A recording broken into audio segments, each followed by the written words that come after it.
అమరావతిలో కొందరు రైతులు జగన్మోహన్ రెడ్డి గారిని కలిశారు. కొందరనే పదమే వాడాలి ఇక్కడ. అందరూ అయితే కలిశారని చెప్పడానికి ఏం లేదు. ఎవరైతే భూములు ఇవ్వడానికి ఇష్టం లేదో, ఎవరైతే తమ భూముల్ని అన్యాయంగా అక్రమంగా వేరే వాళ్ళ పేరు మీద రిజిస్ట్రేషన్లు చేయించేశారని బాధపడుతున్నారు, వాళ్ళందరూ వచ్చి ప్రతిపక్ష నాయకుడు కాబట్టి జగన్మోహన్ రెడ్డి గారిని కలిసి తమ గోడు వినిపించుకున్నారు. దానికి ఇమీడియట్గా ఓ స్థాయిలో తెలుగుదేశం పార్టీ కానీ వాళ్ళ అనుకూల పత్రికలు కానీ ఇచ్చేస్తున్న కౌంటర్లు.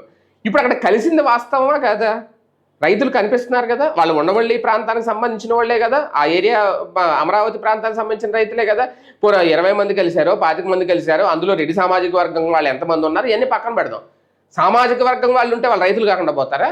లేదు రెడ్డి సామాజిక వర్గం మొత్తం అందరూ ఇంకా జగన్మోహన్ రెడ్డి దాసోహన్ ఏమని అంటారా? తెలుగుదేశం పార్టీలో రెడ్డి సామాజిక వర్గం లేదా?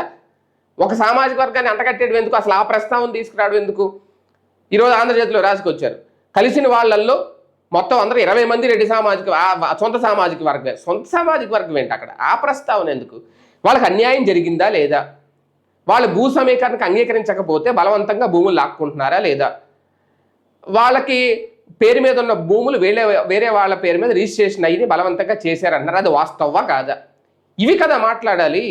ఇక్కడ కూడా రాజకీయం చేసి ఎక్కడ కూడా అంటే దానికి మళ్ళీ ఆ స్థాయిలో కౌంటర్ ఇచ్చేసి చంద్రబాబు నాయుడు గారు గొడ్డల పార్టీ నాయకుడి దగ్గరికి వెళ్తున్నారు అది అంటే ఇవన్నీ ఎందుకు? అంత భయం ఎందుకు జగన్మోహన్ రెడ్డి గారి దగ్గరికి వెళ్తే? జగన్మోహన్ దగ్గరికి వెళ్ళి వాళ్ళ బాధలు చెప్పుకుంటే తప్పే ఉంది.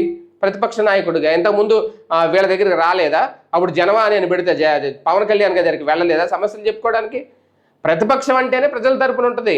ప్రజా సమస్యలు పోరాడడానికే ప్రతిపక్షం. అది వైసీపీ కానివ్వండి, టీడీపీ కానివ్వండి, ఎవరైనా సరే. దానికో భయపడిపోయి దాని మీద సెటైర్లు, దాని మీద కౌంటర్లు, దాని మీద వార్తాపత్రికల్లో పెద్ద పెద్ద వార్తలు. అక్కడ నిజం ఉందా లేదా? నిజం లేదా చెప్పండి. వాళ్ళందరూ నిజంగా రైతులు కాదా? వాళ్ళందరూ ఏమైనా వీళ్ళు గతంలో వీళ్ళని ఆరోపించారు అలాగేనా? వాళ్ళు ఏమన్నా జూనియర్ ఆర్టిస్టులా? చెప్పండి, అది రాయండి. వాళ్ళు నిజమైన రైతులు కాదని.